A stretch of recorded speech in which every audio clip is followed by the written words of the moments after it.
Hey guys, what's up? Shin0525 here, back making another Vita video. If you didn't know, the Vita just turned 10 years old. It was just a couple days ago when the Vita had its 10th anniversary, or at least in Japan. Not quite sure when it came out in America, but the Japanese release of the Vita, it just turned 10 years old. Real big milestone. And I decided to make this video just talking about why I love the PlayStation Vita. Even in like the year 2021, going into 2022, why I personally am still playing this amazing handheld. So yeah, this video is just going to be all about just my favorite things about the Vita, what I think about it, my experiences with it, and if you guys like the Vita, feel free to leave a comment in the comment section below. Remember to like, comment, subscribe, share the video. It really helps me out. So if you're a big Vita fan, please share this video. It really helped me out, my channel, and spread some love for the Vita. So anyway, let's get started. So I'll start here with all the games I have. One of the big things about the Vita when it kind of first launched, and a couple years after like the launch of it, people complain like, oh, there's no games for Vita. The Vita doesn't have any games. Look at all these games that I have for my Vita. And this is just the physical releases. I don't even have, like, add another like 100 games to the digital. So all these games, and honestly, all of the games that are right here are actually in this little convenient game case thing. I actually got that off Amazon. It was like 10 bucks. Super cheap, but it's specifically made for Vita. That's why I got it. So yeah, it actually holds 60 games. If you notice, there are 3 spots missing, one there and then 2 on the edge over there. But I technically have 59 games. I'm still waiting on 2. I ordered 2 from PlayAsia. I ordered a game called Uppers and a game, the Kamen Rider game for PlayStation Vita. Those are coming in the mail, so those will take up 2 of those slots. I still have 1 more slot for a physical Vita game to fill up this case. So if you guys have any recommendations on what my last physical Vita game should be, feel free to leave that in the comment section below. I'd actually be really interested to hear what you guys have to say. But yeah, these are all the physical games I have for my Vita. They're pretty much all here. I have, again, 59 of them, technically. So yeah, no, that is the biggest bullshit lie I think I've ever heard in my life, that the Vita has no games. Just look here. Ton of games. I actually love collecting for the Vita. I actually love the cases for it, and I especially love getting, like, the actual, like, physical ones. Because, like, I love the size of them. They're just so tiny, they're so, like, compact, and then, like, you open it up, it has, like, a little spot for, like, a manual that most games don't have, and it has the nice little, like, slot here. So, yeah, I absolutely adore collecting physical games for the Vita.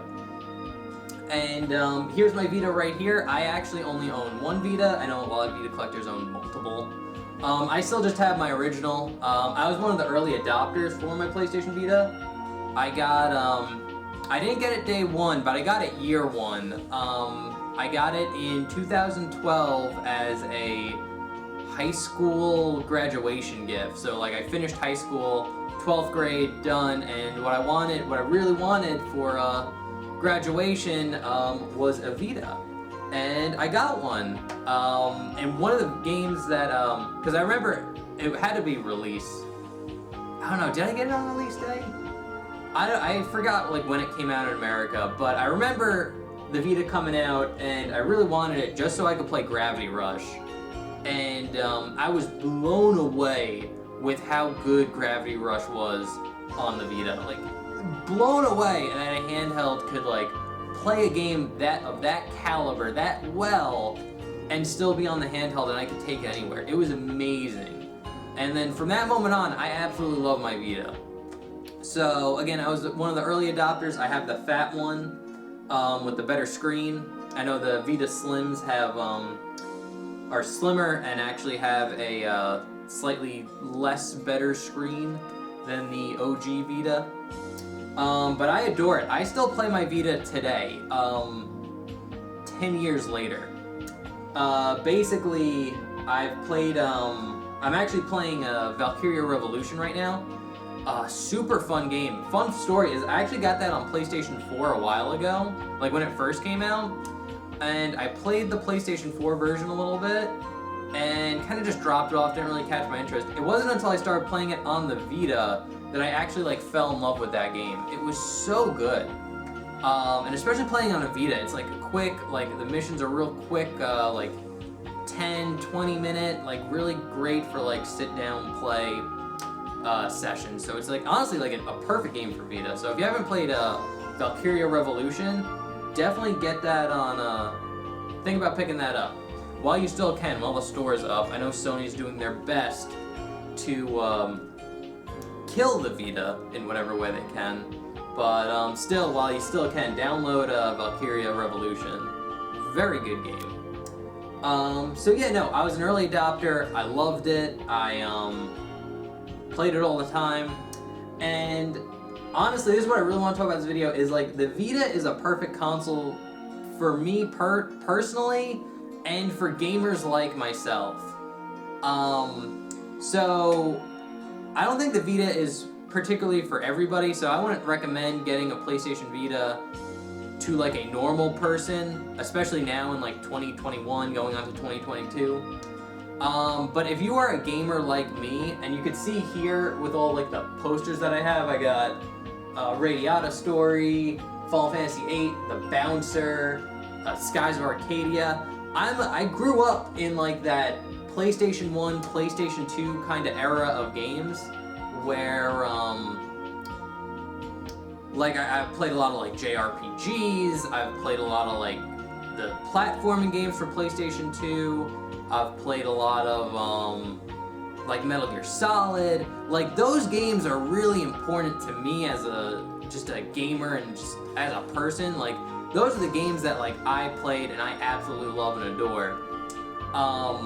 And that's why the Vita is so great for me personally. Now, if you were to take like my nephew who's like 15, and if I were to get him Vita, he probably wouldn't like it that much, because again, he doesn't like older games. He didn't grow up with them, so he doesn't have like the same respect or admiration that I do when I think about those games. He'd probably just play them like, oh, they're old, and like put it down. So I don't think the Vita would be technically for him.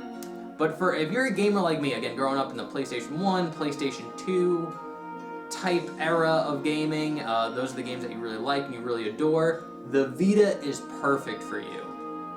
And just like, here's just some examples, just like some game lists for the Vita.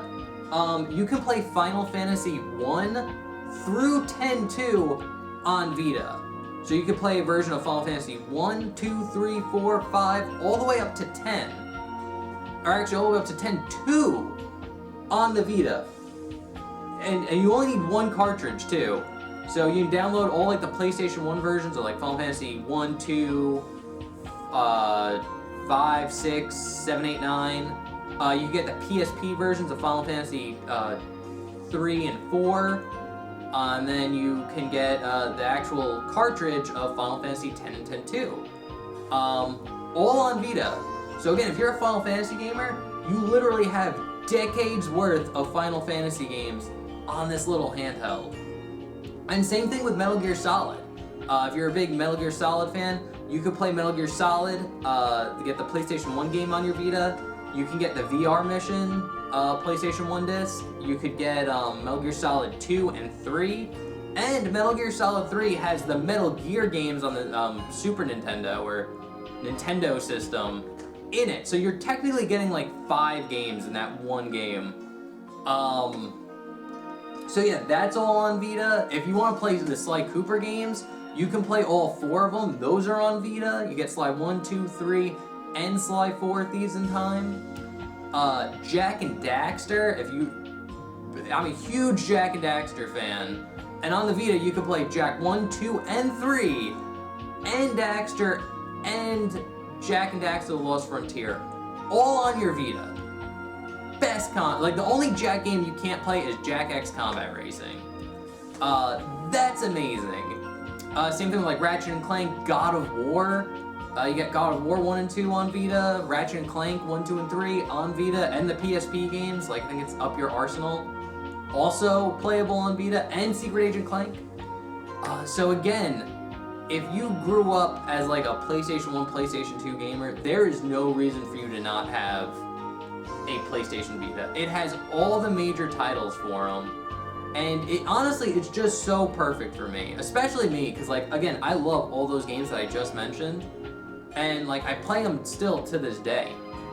And just being able to like have like a handheld quality, and like the craziest thing about it is, yeah, it's a handheld, but there really isn't any like sacrifice. Usually when you play like a handheld version of a game, it's a watered down, like a lesser version of it. The Vita, no, these are like console quality games, no compromisation. So that's what makes the Vita so amazing. And again, if you're like a legacy gamer, the Vita's perfect, because like, what other handheld can you officially play PlayStation 1 games, PlayStation 2 games, some PlayStation 3 titles, and some PlayStation 4 titles? Because like this game, it has PlayStation All-Stars, that's a PS3 game. It has Dead or Alive 5, that's a PS3 game, all playable on Vita. And the Vita also has like Digimon Story Cyber Sleuth, that's a PlayStation 4 game. Valkyria Revolution, like I was talking about before, that's a PlayStation 4 game. World of Final Fantasy, that's a PlayStation 4 game. They're all playable on Vita as well. And not only to mention that, then you also get the PSP game. It has a huge PSP game titles. And also Vita games. So again, if you're like a big like gamer, like a legacy gamer, you really like PlayStation, you really like old PlayStation 2, there's no reason for you to not own a Vita. You'll fall in love with it like I did. And again, it's just like, it's one of those things where I wish I had my Vita, like the Vita I have now with like the loadout and all the games that I own on it. I wish I could go back in time and give this to myself when I was younger. And a big reason for that is I used to grow up in I grew up in New York, and on like big vacations when we had school, we went, my family and I, we would drive from New York to South Carolina, which is about a 14-hour drive. If you're not hitting traffic and you hit good traffic, it's about 14 hours. And I remember doing that trip back in the day with just like a Game Boy Advance, and just wishing I could play like better games. Well, not that Game Boy Advance games are bad, but like bigger games like Jak and Daxter, Ratchet and Clank, stuff like that. I wish I could play that sitting in the car for those 14 hours. So again, I wish I could go back in time and just hand myself my Vita and just say, here's basically every game you could ever imagine or ever want to play on this little handheld. And honestly, funny enough, the Vita has about a 7-hour battery life without like internet play, so if you're just playing like actual standard games. It lasts about 7 hours on its own, and I also own an external Vita battery, which gives it another full charge. So literally, I have the like capability of sitting in that car and playing my Vita from when we leave the driveway to when we pull into the parking lot to the hotel, literally non-stop for the full 14 hours. I'd play it on, like start it, play it for the 7 hours, we're about halfway, charge it up with the external Vita battery, and then that'll last me the rest of the drive. Again, I wish I had my PlayStation Vita for those long drives, but no, I had to do it with a Game Boy Advance. I also had a GameCube car screen, so like it plugged into the car and had like a little screen that you flipped up. That made that car ride a little bit better, but again, if I had the Vita, I would be so set. Little Shin would have been completely set for that car ride, hands down. So yeah, other than that, that's pretty much all like the gushing I want to do about the Vita. It's an amazing handheld. I adore playing it, even today in 2020, 2022, and I'm going to be playing this for like 10 years down the road because of how many great games it has. So yeah, no, even though Sony's doing their best to like shut down the stores, stop all the messaging, get rid of all the online features, basically trying to make it a brick as hard as they're trying, I'd still be playing it because we have all these amazing games for it. I would never trade my Vita for the world. I absolutely adore it. So, anyway guys, that's pretty much it. That's pretty much all I want to say on the PlayStation Vita. Thank you so much for watching. Again, if you want to subscribe, I really appreciate it. You know, comment, like, share, all that stuff. If you want to share your own Vita memories, feel free to do that in the comment section below. I'd love to talk to you about it. Again, the Vita is a subject I can talk about for hours. So anyway guys, that's pretty much all the gushing I want to do for the PlayStation Vita. Thank you so much for watching. I hope you enjoyed. And yeah, have fun living on the Vita Island. Alright guys, see you next time. Bye-bye.